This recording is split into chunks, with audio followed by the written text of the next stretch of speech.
Stop. Stephen, not needed, but thank you, I appreciate it. What are you talking about? This isn't for you. What? Get out of the way, he's coming! What was supposed to be just another lighthearted late-night interview turned into one of Prince Harry's most uncomfortable public appearances to date. It started with warm smiles, polite applause, and Colbert's signature charm. But by the time the interview ended, it had morphed into a full-blown confrontation, complete with walkouts, accusations, and an emotionally raw royal caught entirely off guard. This wasn't just a bad interview, it was a moment of real-time unraveling that no media team could have scripted. And before we go any further, make sure to hit that subscribe button now. This is the kind of inside story the mainstream won't tell you, and we've got the full breakdown coming your way. It all began like any other episode of The Late Show with Stephen Colbert. The Ed Sullivan Theater buzzed with the usual excitement. The lights were adjusted, cameras locked in, and the audience casually chatted as they waited for the show to begin. Behind the scenes, Colbert prepared like he always does. Notes in hand, glasses perched, adjusting his suit with the ease of a man who's done this 1,000 times. Meanwhile, Prince Harry sat in the green room, calm, composed, dressed to perfection. Security by his side, he looked like a man in control, polished and prepared. This wasn't his first time on American television, but there was something heavier in the air. Maybe it was the spotlight he's carried since childhood. Maybe it was the subject matter they all knew was going to come up. But make no mistake, there was tension hiding behind those smiles. The show began. Colbert delivered his monologue full of topical jokes and political zingers, and the crowd laughed on cue. All signs pointed to a smooth ride. Then came the moment of truth. Colbert introduced Prince Harry, and the crowd erupted in applause. There were cheers, standing ovations, genuine excitement. Harry walked onto the stage, smiled politely, waved, and took his seat. The tone was friendly, familiar. It was exactly what everyone expected. The first few minutes followed the script. Light conversation, jokes about California weather, casual references to Harry's charity work, even a few anecdotes about life with Meghan and the kids. He talked about mental health, fatherhood, the cultural differences between the UK and the US. It was clear, this was Harry in PR mode. Polished, controlled, everything on message, but there was something else, something subtle. A slight delay in his smile, a bit more pause before each answer. His posture shifted ever so slightly when the questions got even a little close to personal. You had to be watching carefully, but the clues were there. Colbert, known for his humor but respected for his sharpness, wasn't just making small talk, he was laying the groundwork. He has a method: disarm the guest with warmth and then slide into deeper waters. And that's exactly what he did. The first shift came when Colbert asked about the monarchy, not just the role Harry once played, but whether the institution itself still has relevance in a changing world. It wasn't framed aggressively, but it was pointed. And Harry, trained for this, handled it diplomatically. He spoke about tradition, about change, about public conversations that need to happen. But then came the pivot. Colbert brought up the finances, the real cost of walking away from royal duties. The deals, the book, the Netflix specials, the security arrangements, things the public has speculated about, but Harry rarely discusses in detail. That's when the room changed. Harry laughed, made a light joke about American fascination with money, but his eyes said something different. He shifted in his seat, smiled less, and for the first time, gave answers that felt a little more guarded than composed. Colbert didn't stop there. He asked about the so-called privacy paradox, how Harry and Meghan demand privacy yet appear in high-profile media, release memoirs, and dominate headlines. How do you reconcile that? Colbert asked, gently but directly. Harry tried. He explained that privacy doesn't mean disappearing, it means choosing how and when to engage, that it's about controlling the narrative, not silencing it. But the words felt rehearsed. Too clean, too careful, and more importantly, they didn't satisfy the moment. There was a pause in the room. A long, awkward silence that wasn't filled by audience chuckles or applause. Just stillness. Everyone watching felt it. This interview was no longer a media-friendly exchange. It was a live-wire conversation, bouncing on the edge of something raw and unscripted. Harry's next answers became more vague, more thematic than direct. And Colbert, like a veteran, leaned into that discomfort. He pushed a little harder, asked what specific pressures Harry was referring to when he talked about the institution. What did that actually mean? Who applied those pressures? How did they shape his decisions? And that was the moment the unraveling began. Prince Harry didn't lash out immediately. That's not his style. But there was a sudden change in tone, a flicker of frustration in his voice, a subtle shift in how he looked at Colbert. He answered the question, but the polish had worn off. The tone was no longer measured, it was defensive. "I think you're oversimplifying something deeply personal," Harry said, his words crisp but edged with heat. Colbert, ever the professional, didn't react. He sat back, listened, and then calmly asked for clarification. "If this is more complex than people think, help us understand. What exactly are we missing?" That was the moment Harry stopped playing along. He leaned forward and questioned Colbert's intentions. "Are you genuinely interested in hearing my perspective, or are you just after sound bites that'll drive headlines?" The room went completely still, not even a nervous chuckle. No applause, just silence. Colbert didn't flinch. His expression changed slightly. Surprise, maybe, but he stayed composed. "Prince Harry," he replied, "everything I've asked is based on things you've already said. Your book, your interviews, your documentary, no one forced you to come here. It wasn't an attack, it was a line in the sand, and Harry stepped over it." His voice, no longer calm, accused the host of turning the show into a trap, of using public curiosity as a weapon against him. He said the media was doing the same thing it always did, simplifying, sensationalizing, and ignoring the emotional complexity behind every decision he's made. Colbert, unfazed, responded firmly. "This show doesn't manufacture narratives, we ask questions. And when public figures speak out as often and as publicly as you have to expect people will ask for details." For a split second, it looked like Harry might recover. He took a breath. He adjusted his posture, but the pressure had built up too long. Instead of returning to diplomacy, he doubled down.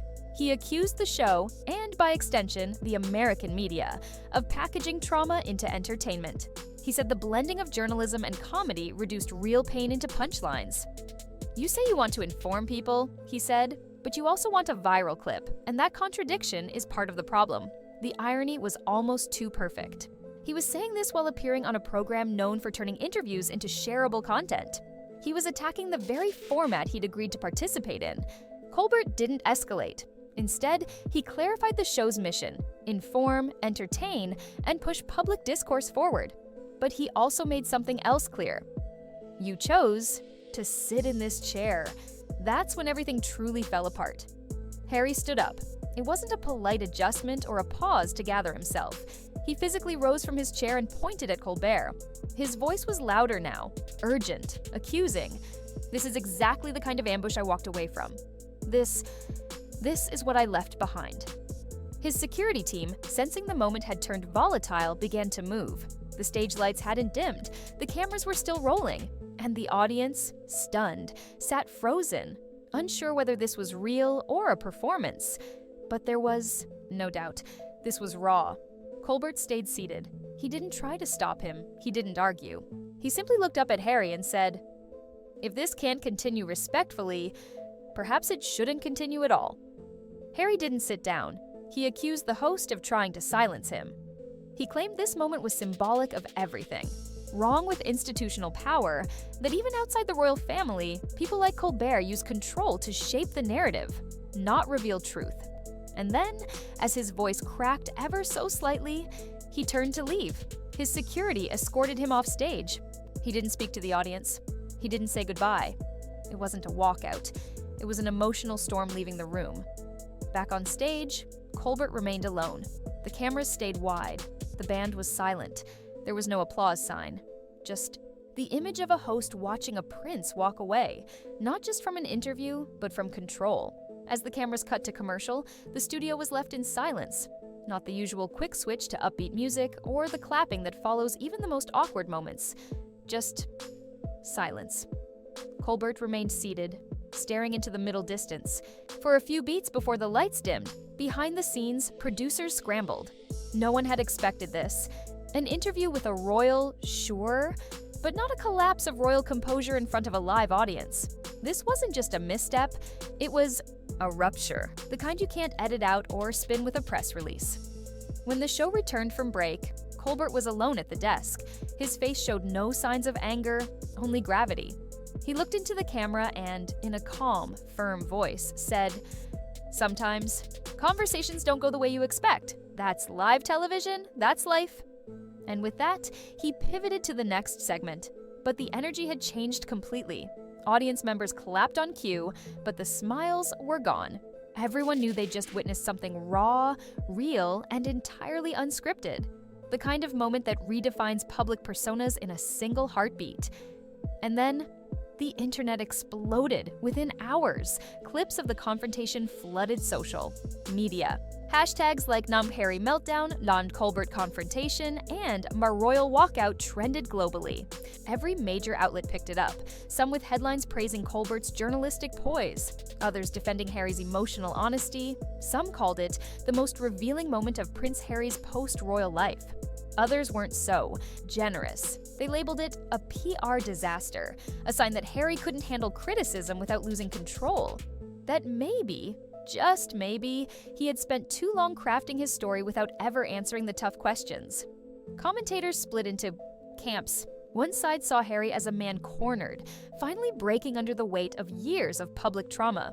The other saw a privileged figure unraveling the second things didn't go according to plan. The contrast was stark. Some saw vulnerability, others saw volatility. But no one was indifferent. For Harry, this interview did something no documentary or memoir ever could. It pulled back the curtain on how tightly his image is controlled, and what happens when he loses that control. For years, he's spoken about reclaiming his voice, about escaping an institution that told him how to speak, where to stand, and what to say. But now, in a space that gave him that freedom, he faltered. And it wasn't just what he said, it was how he reacted when challenged. For Colbert, the fallout was different. His reputation, already rooted in balancing comedy with sharp inquiry, grew stronger.